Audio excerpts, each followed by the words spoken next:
Hi, everybody. So today I'm going to be presenting on functional behavior assessment versus functional analysis. My name is Zohair, and let's get started. So who am I? I am Zohair. I am a behavior technician.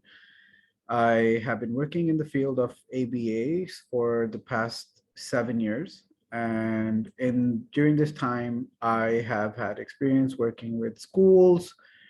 Um, I've had experience working in clinic settings, and I've also had experience working in in-home settings. So I've had a lot of different experiences. Um, and in fact, I've had experience working in different countries as well. So I've been really fortunate in that. Um, Once I get my BCBA, hopefully, I intend to practice in a clinic or a school setting.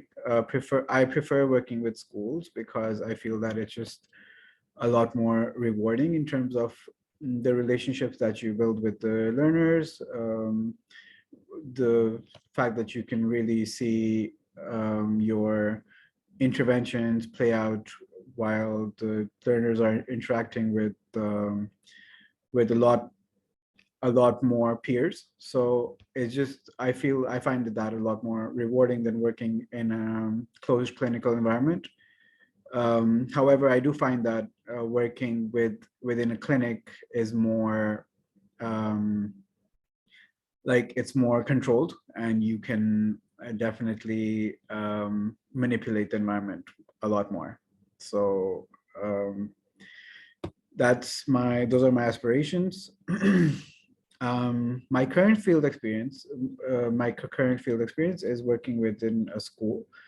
It's a special needs school where aspects of ABA are used in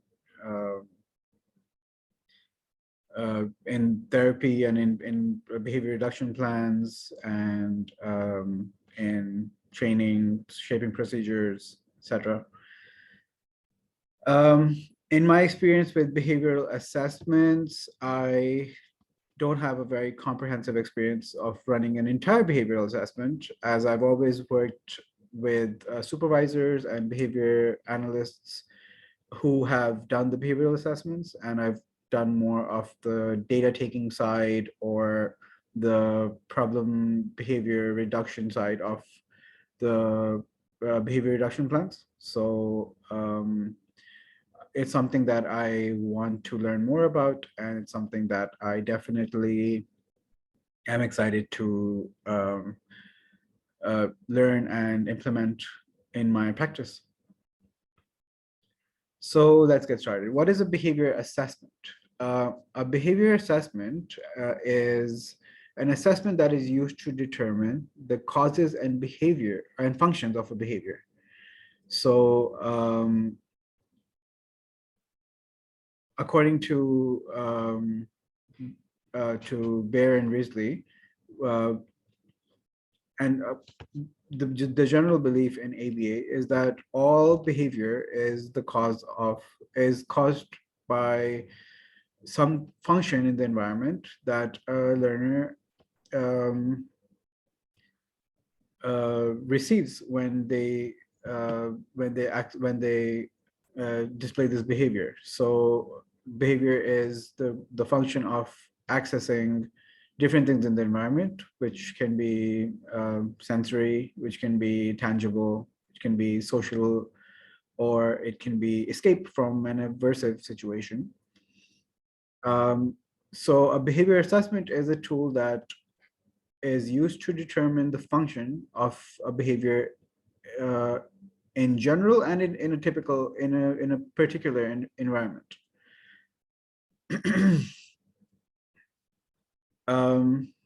The reason why we conduct behavior assessments is to better understand why these behaviors occur and how we can reduce them and replace them with more functional behaviors.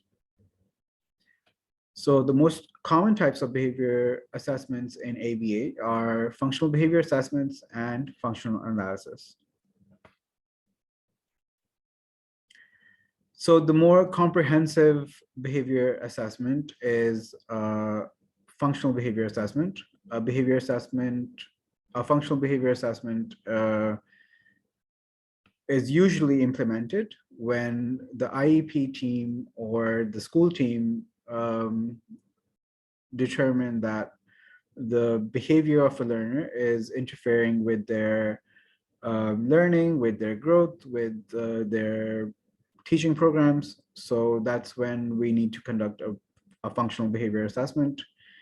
In more severe cases, functional behavior assessments are also conducted when uh, behavior becomes a threat, or for example, when a learner has such severe behavior that they get uh, expelled from school, or they have law enforcement issues, for example, behavior that is dangerous to themselves or to others, such as weapons or drug use or something like this, something that's illegal and dangerous.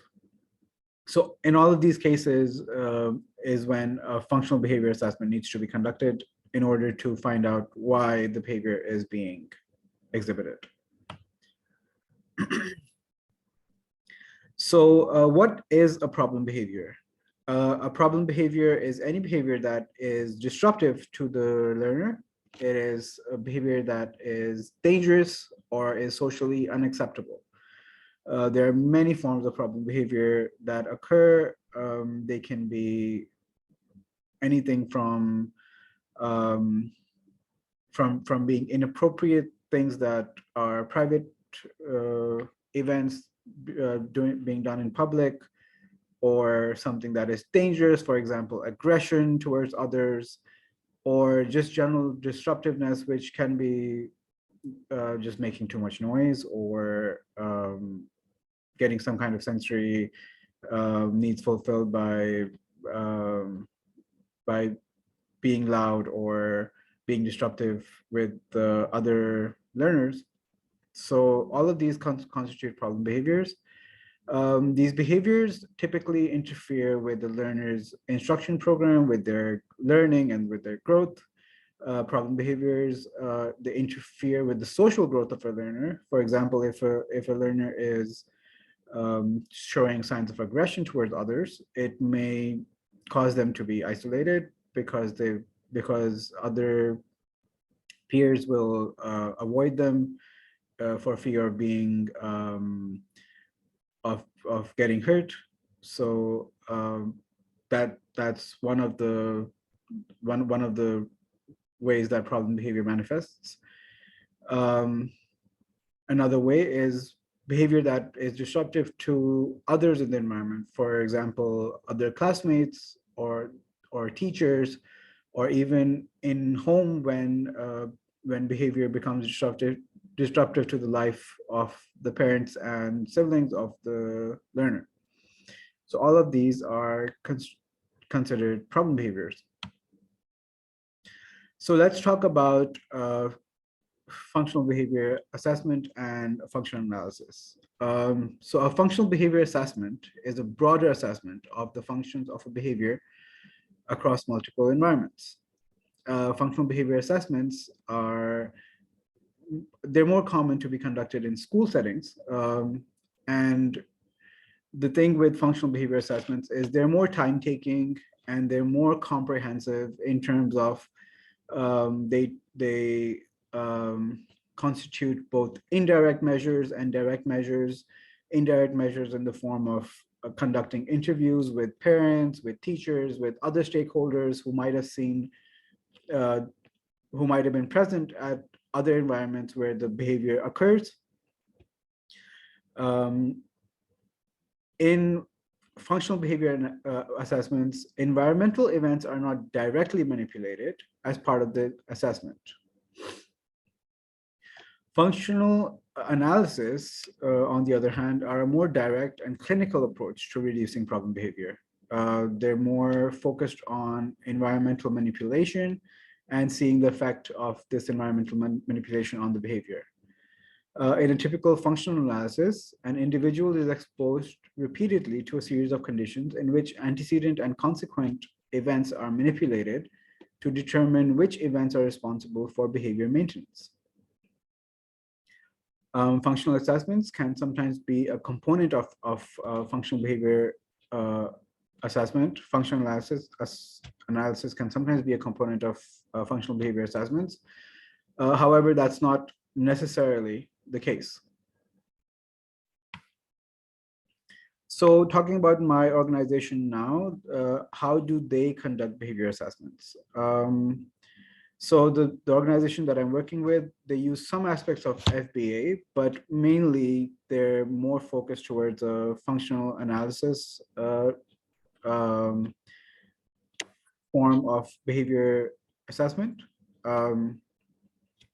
The aspects of FBA that they incorporate are interviewing other stakeholders, such as parents, such as home therapists, or teachers, or other people who have seen the problem behavior occur in other environments, and asking them why they think the problem behavior occurs.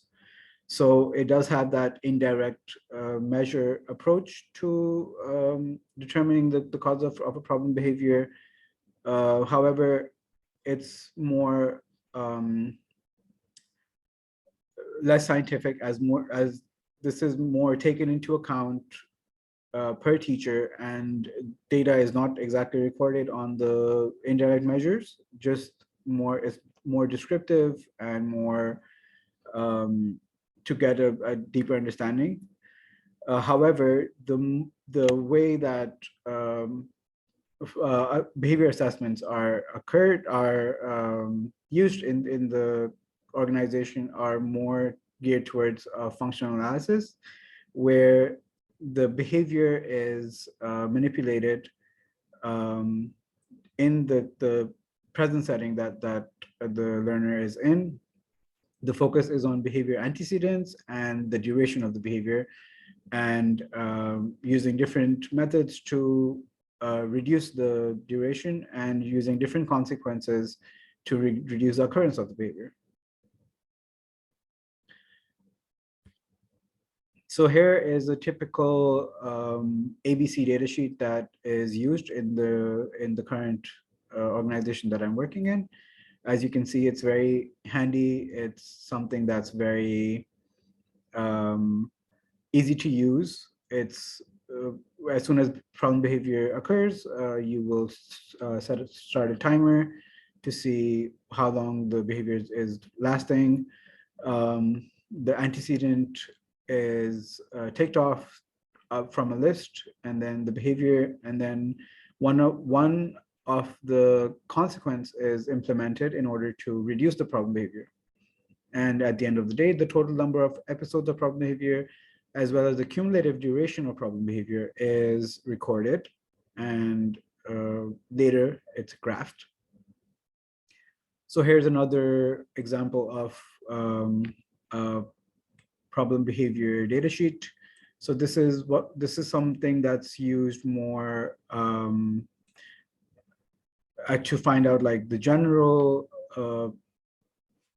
occurrence of problem behavior, how many times it occurs throughout a set period. For example, how many times during the month, or how many times during the week or day. So in this, all the different antecedent problem behaviors are recorded, and then the cumulative duration as well as the cumulative frequency is recorded, and the graph taken according to that. The goal with this behavior reduction program is to reduce the total duration as well as the total frequency of problem behavior as it goes on. So what is the right thing to use, an FBA or an FA? In my opinion, a functional behavior assessment is more appropriate to use when, depending on the setting. So if for example, in a school setting, or when you have a lot more time, it might be more uh, useful to use a FBA, because it will give you a deeper understanding of all the different components of a behavior. Whereas I feel that a functional analysis is more useful in managing problem behavior. It's something that gives you a very clear tool of why a behavior is occurring in a certain environment, in a particular environment, and how to manage it in that environment and to reduce it occurring in that environment. So as I said before, I don't have a lot of experience running these assessments on my own, and therefore I don't really have a good timeline of how long it takes to um, conduct an entire FBA or entire FA. However, it's something that I'm looking forward to practicing on my own, in my setting, in my placement, uh, and learning more about it. So here are the references that I used for these slides, and thank you for listening to my presentation.